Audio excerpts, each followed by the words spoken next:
Queremos tener un bolsillo sano y sin enfermedades, y por eso nos acompaña el día de hoy el licenciado Gerardo Reveles de Noriega para platicarnos cómo podemos tener una excelente salud financiera. Muy buenos días. Sí. Hola, Prisci, ¿cómo te encuentras? Muy buenos días. Muy bien, muy contenta. Qué bueno, me da mucho gusto.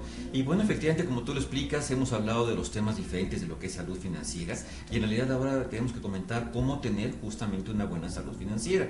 En el caso de lo que hemos tanto hablado, bueno, se trata realmente de que necesitamos tener proyectos para empezar. Aquí vamos a dar unas sugerencias para cómo lograr y cómo fomentar una buena salud financiera. En primer lugar, considere usted que tiene que tener un proyecto de largo plazo. En este caso, como nuestro retiro, ¿no te parece que normalmente siempre es el plazo que tenemos a mayor número de años? Por otro lado, también hay que tener mucho cuidado con lo que sería que normalmente primero empezamos con nuestros gastos fijos y luego pensamos en nosotros.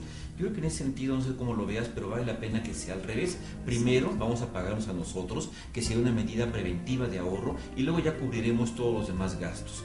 También recuerde que actualmente tenemos muchas ventajas con todos los medios de comunicación, y si estamos hablando de aprovechar mejor su tiempo, perfectamente puede usted llevar a cabo muchas operaciones financieras sin tener que acudir directamente al banco. Ya ves que luego es medio complicado, nos hace perder mucho tiempo, filas y demás, y con esto ahora podemos elaborar muchas cosas vía internet. Desde luego lo que no sería depósitos de cheques y demás, que tendremos que ir definitivamente a los bancos.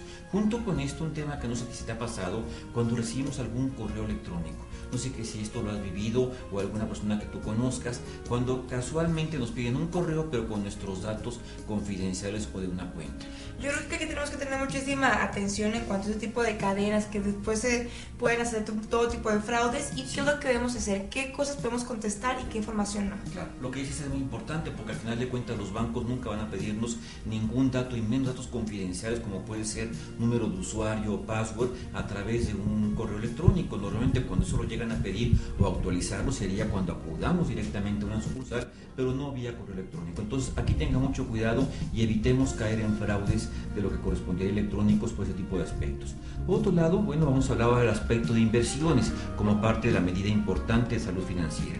¿Sabías tú que para poder considerar cuál es la mejor opción de inversión vale la pena tomar en cuenta tres aspectos? El primero, cuál es nuestro perfil como si fuéramos inversionistas. Esto, en palabras muy sencillas, sería simplemente decir, ¿sabes qué? Al momento de que vamos a invertir nosotros, vamos a decir en qué me da confianza, o coloquialmente podríamos comentar en qué me da confianza para dormir y que no tenga ese riesgo en un momento dado. La otra, estamos hablando del tipo de horizonte que vamos a invertir. No es lo mismo que invirtamos para una necesidad de corto, mediano o largo plazo. Qué bien puede ser el corto plazo cuando tenemos lo que tanto hemos hablado, un fondo de contingencia, el cual es importante, y recordando nuevamente que como sugerencia tenga usted el equivalente por lo menos a 3 meses de esos ingresos, lo que lo va a permitirle cubrir cualquier contingencia, vaya como la que pasamos en hace algunas semanas por lo que sabes de lo de la influenza, ¿no? Exactamente. Planes de mediano plazo, cuando vamos a ir de vacaciones, que nos queremos comprar algún carro, a lo mejor en el caso de los papás para la educación de los hijos, la compra seguramente de alguna casa, y desde luego los planes de largo plazo, como ya hemos hablado, sería el retiro o vivir una época mucho más tranquila en un futuro. Pero por otro lado, lo que no hemos comentado es la tolerancia al riesgo. A esto le hablamos nosotros cuando sabemos que cuando eres joven, como en tu caso, tienes un número mayor de años para poder decir, bueno, yo puedo invertir en lo que se conoce renta variable, porque aunque haya de alguna manera volatilidad, o sea que de alguna forma no siempre gane lo mismo, tengo un número de años mayor para poder ayudarme a recuperar mis inversiones. Esa tolerancia al riesgo se va haciendo menor cuando crecemos. ¿Por qué? Porque entendemos que nos queda un número menor de años como nuestra labor o nuestra área productiva. Entonces no es recomendable invertir en esa etapa de la vida en renta variable o de riesgo. Lo mejor sería invertir en renta fija.